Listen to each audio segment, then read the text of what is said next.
Graça e paz do Senhor Jesus a todos. Amém. Queridos, só de cantarmos esse cântico e de meditarmos naquilo que nós acabamos de cantar, você já não sente a presença do Espírito Santo? O Espírito Santo, ele se faz presente no nosso meio. Aonde o Espírito Santo está, a palavra de Deus diz que aí há liberdade. Eu quero dizer para você que há liberdade neste lugar para se adorar a Deus. Há liberdade neste lugar para que Deus seja engrandecido em cada coração. Então aproveite cada momento, cada instante desse culto, porque, irmãos, cultuar a Deus é algo poderoso. Cultuar a Deus é algo necessário. Nós somos criados para o culto, nós somos criados para adorar. O desejo de adorar está no nosso coração. Por que muitas vezes o indígena, ele adora a lua, ele adora o sol, ele adora os elementos da terra? Porque existe dentro dele uma consciência, no espírito dele, que precisa adorar algo, né? Então o desejo de adorar está dentro do ser humano. O que muda é aonde vai estar focada a nossa adoração, né? E o foco da nossa adoração, pela consciência bíblica que temos, está no Senhor Jesus, porque entendemos que nele há vida, nele há salvação, nele há perdão de Deus, nele há cura, nele há restauração da parte de Deus para mim e para você todos os dias. Nós estamos aqui nessa noite alegres por estarmos tendo a oportunidade de celebrarmos 21 anos de existência dessa igreja. Então aí estamos aí há 3 dias já, né, nesse ciclo de cultos, né? E começamos na sexta-feira. Hoje pela manhã tivemos aqui a psicóloga Iana, né, ministrando sobre traumas, sobre como devemos entender os traumas da nossa vida, né, para que nós possamos nos desvencilhar muitas vezes deles, para que possamos avançar no plano de Deus. Foi muito profundo como ela trabalhou, né, essa visão do trauma na nossa vida, e ela mostrou que muitas vezes o trauma não é de todo negativo, que às vezes o ser humano precisa de um traumazinho na vida para ele poder crescer, porque ninguém cresce na bonança. Você cresce nos períodos de luta, de dificuldade, e às vezes é enfrentando traumas que você vai crescer, né? Então nós temos na Bíblia inúmeras passagens bíblicas e personagens bíblicos que são inspirações de Deus para nós, como pessoas que passaram por situações difíceis, tinham tudo para não dar certo, mas deram certo. Por quê? Porque Deus, Ele muitas vezes escolhe as coisas loucas para confundir as sábias. Escolhe quem não é para confundir aquele que acha que é alguma coisa, né? Deus tem prazer muitas vezes, irmãos, em pegar pessoas que muitas vezes nós, dentro da nossa visão humana, a gente fala, não vai dar nada. Aí Deus fala, vai porque eu quero, porque eu vou fazer dar certo, né? Então eu quero dizer para você, querido, você é alguém que Deus, no coração dele, disse para ele mesmo que você daria certo, e você está aqui para dar certo em nome de Jesus. Amém? Irmãos, o tema que foi colocado no nosso coração esse ano está muito voltado para a família, a igreja, lugar de famílias restauradas. Por quê, irmãos? Porque a família, ela é a base de tudo. Ela é a base de uma sociedade forte, ela é a base de uma sociedade saudável, ela é a base de uma igreja sólida, de uma igreja saudável. Tudo começa dentro da família. Se a família está doente, a sociedade também estará doente, a igreja também estará doente. Então tudo começa na família, e o relacionamento primário para a construção de uma família é o casamento. E hoje nós temos vamos dizer assim, um desenvolvimento espiritual através do sistema mundano que nos cerca, para destruir na nossa mente o conceito estabelecido por Deus como família. Hoje, quando você fala numa família baseada na relação de um homem com a mulher, para muitos você está sendo antiquado, porque existem tantos modelos de família, tantos modelos de relacionamento, que a sociedade, que o sistema quer trabalhar na nossa mente para nos levar, vamos dizer assim, a vivermos distantes daquilo que Deus quer, cada dia mais longe do ideal de Deus, cada dia mais longe do ideal de Deus, cada dia mais longe de Deus, porque a intenção do mundo é arrancar Deus da sua vida, é matar Deus na nossa vida, irmãos. É dizer para nós o seguinte, presta atenção, o mundo diz isso para você todos os dias. Se você não percebeu ainda, abre os seus ouvidos. Ele diz assim: você precisa de dinheiro, você precisa de diversão, você precisa assistir a Copa Mundial Interclubes e times, você precisa de Netflix, você precisa de uma dose diária de Amazon Prime, você precisa de tudo isso, mas você não precisa de Deus. Você não precisa de Deus. E o que acontece? As pessoas estão todos os dias correndo atrás dessas coisas. Todos os dias as pessoas ficam preocupadas se a série dela vai acabar bem, a série que ela está assistindo no Netflix, se o time vai ganhar o Mundial, se vai ter dinheiro na conta amanhã, mas ninguém se preocupa como está a sua vida com Deus, e se Deus está feliz com você. Hoje em dia tem uma frase que está matando muita gente, sabe qual é? Eu preciso ser feliz. E o mundo diz: se você precisa fazer isso para ser feliz, e isso que eu estou falando é algo que está contrário à vontade de Deus, o mundo diz: faça, pode fazer, né? Você pode fazer tudo que for necessário para você ser feliz. E aí que as pessoas se enveredam por caminhos que trazem traumas, que trazem problemas psicossomáticos, emocionais, espirituais para a sua vida. Porque quem ama também diz não. Amém, igreja? Sabe quem foi a pessoa que deu o primeiro não, que disse o primeiro não ao homem? Deus. Ele criou o homem perfeito, criou todas as coisas, criou uma árvore lá no jardim e disse: não comerás. Ou seja, Deus, a primeira pessoa que disse não para o ser humano foi Deus, porque Ele ama.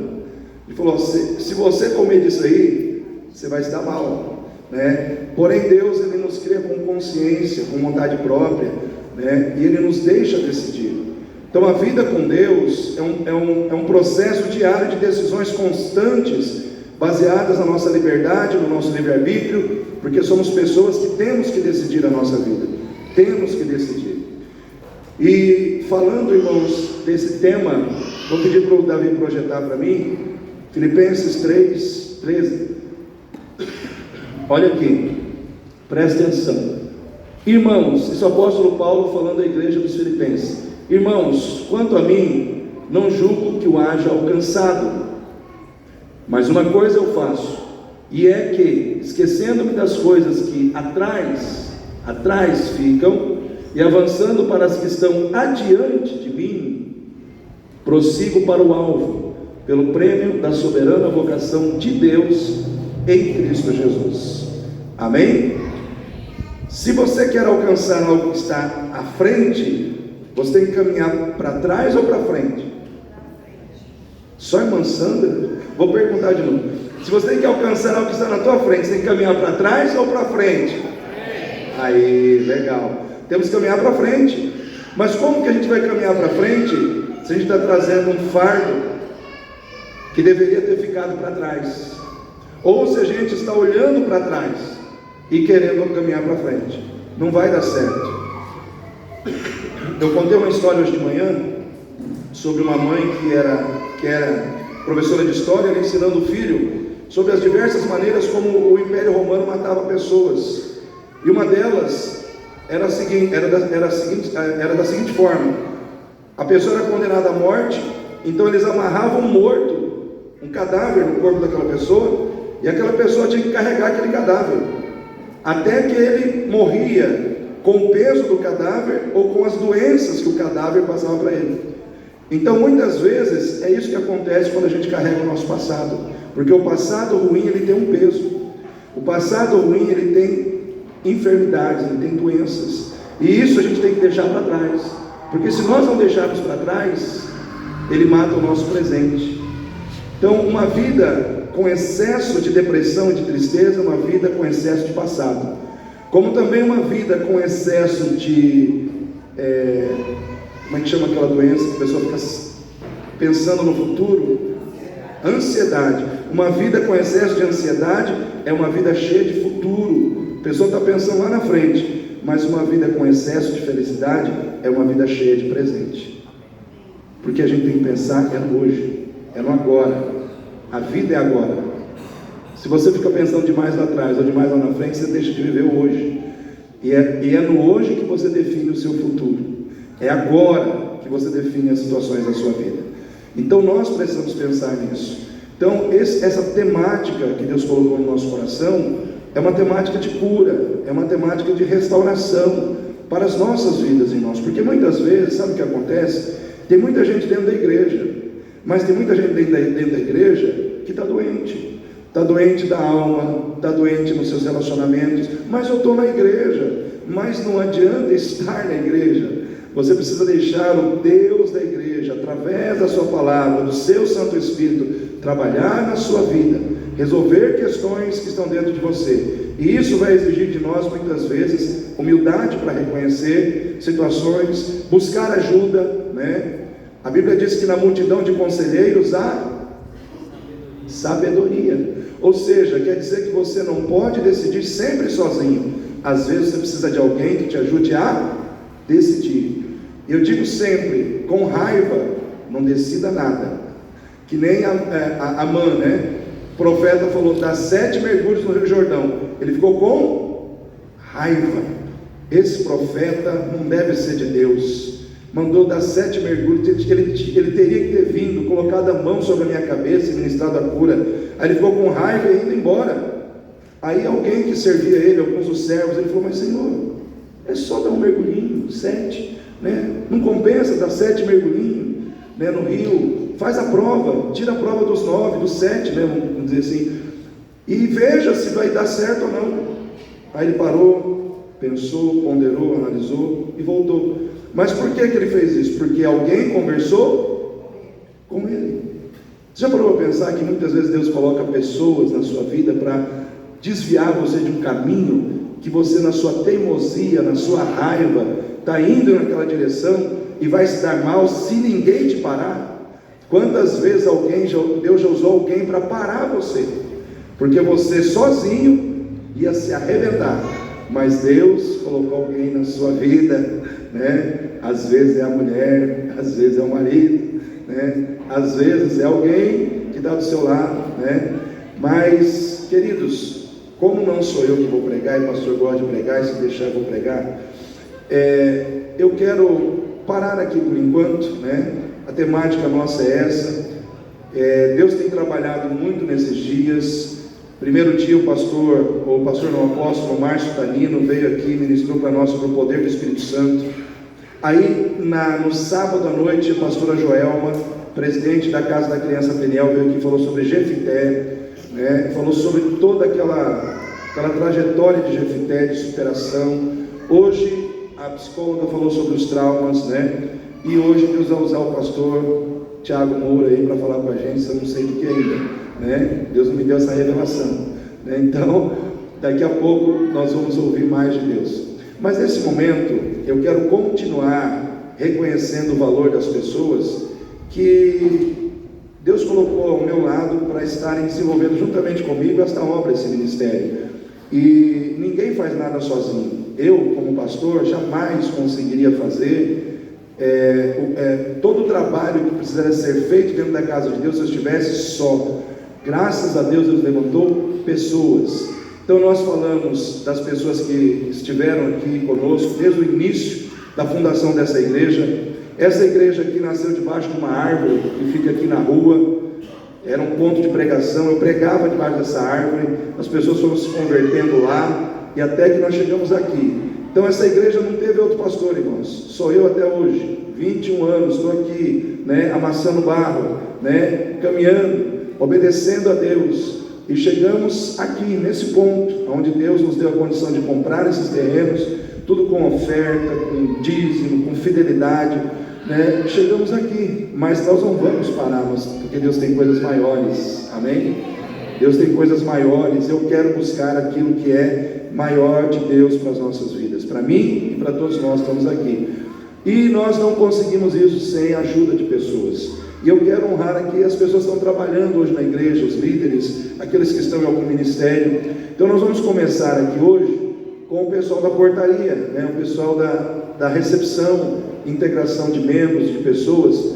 Eu gostaria que esse pessoal viesse aqui à frente, né, nesse momento. Eu não vou citar o nome de todos, porque senão vai demorar, mas já tem 2 lá na porta, a irmã Linda, o irmão Jonas, a irmã Sandra, a irmã Lúcia, né?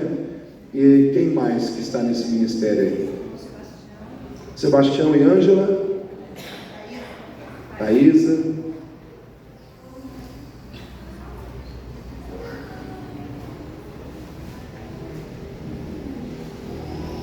tem bastante gente aí. Irmã Cecília e irmã Eliane, que atuam na ação social da igreja. Elas são responsáveis pelo culto de mãos cheias, realizado todo segundo domingo do mês, onde as pessoas trazem os alimentos para a gente fazer cestas básicas e entregar para famílias carentes, pessoas necessitadas que estão precisando de ajuda. Então essas irmãs fazem esse trabalho, fazem o culto de mãos cheias, conduzem o trabalho da ação social da igreja e tem sido uma bênção. Quero chamar aqui o ministério. A Eliane já representa aqui também o ministério infantil da igreja, mas tem a Aurinete. É difícil dizer a Aurinete, porque a Aurinete tem vários departamentos, mas a Aurinete já chega aqui na frente também, porque a Aurinete está como líder do Ministério Infantil junto com a Eliane, é líder do Ministério de Louvor, é diaconisa, não sei mais, é muito caro.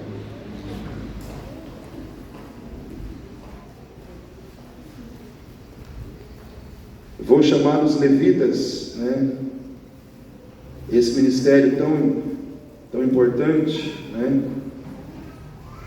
está sempre aqui servindo ao Senhor através da música, dos cânticos espirituais.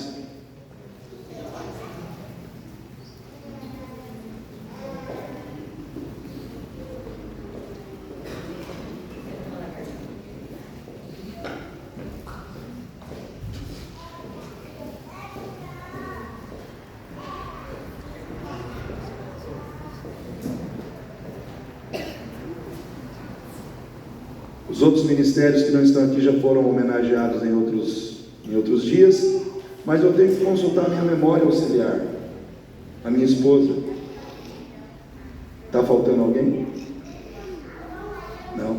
Quando ela falou que não, irmãos, é porque o pente fino já passou, porque cabeça de homem esquece com mais facilidade as coisas, mas mulher lembra dos detalhes, Então eu quero que a igreja fique em pé nesse momento.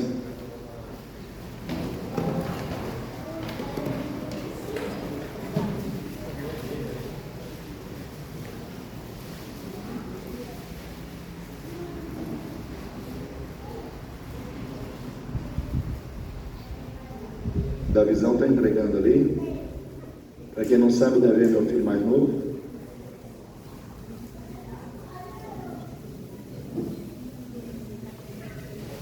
Ok.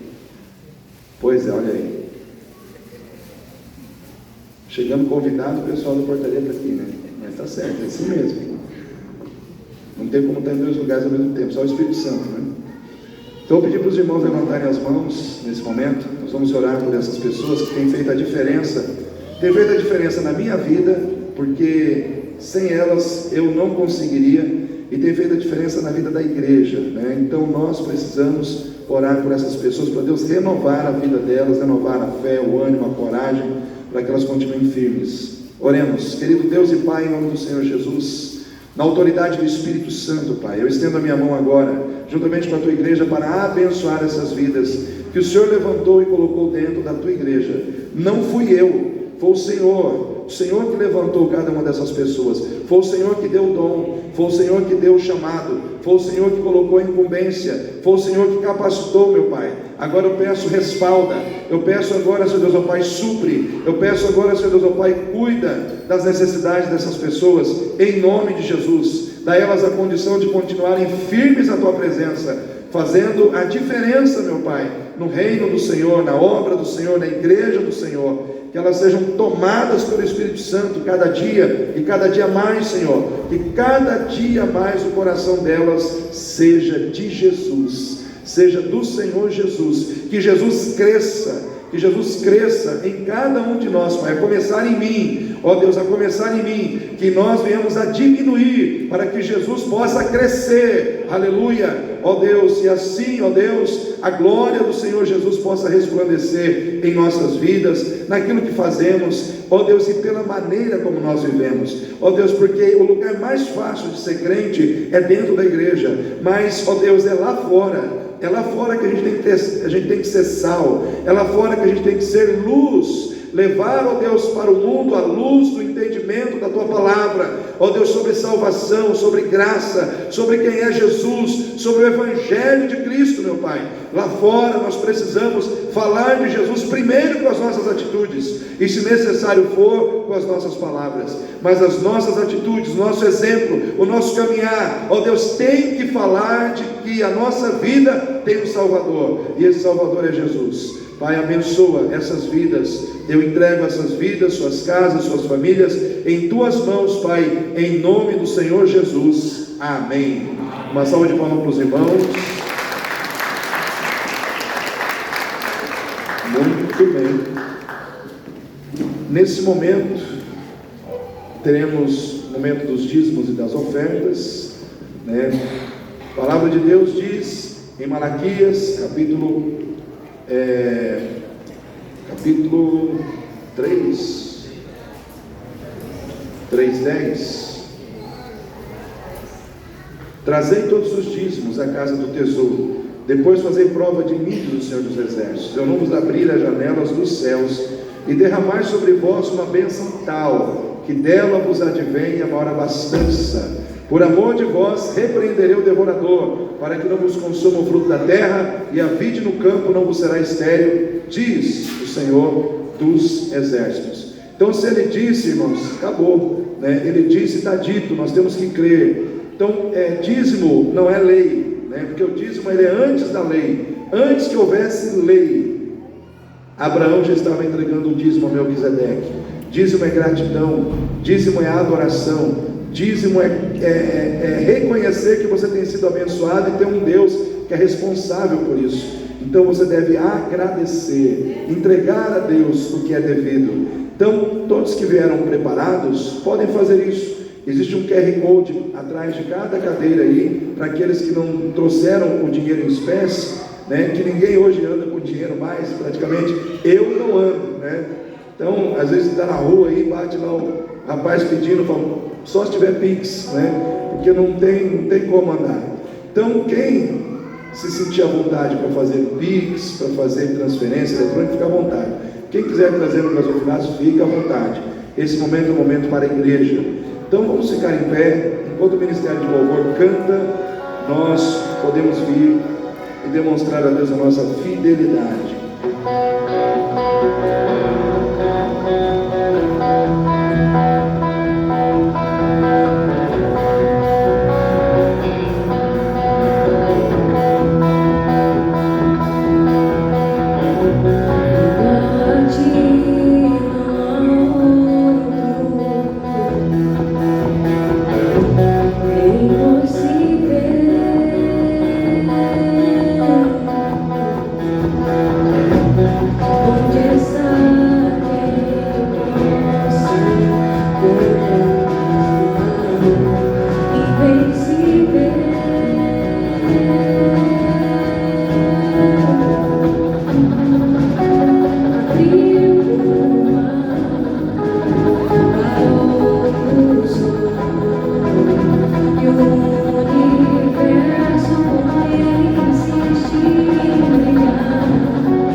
Agradecer a Deus. Querido Deus e Pai, nós podemos te chamar de Pai, porque o Senhor nos adotou como filhos, e é isso que somos. Em Cristo Jesus, lavados e remidos pelo sangue, aleluia.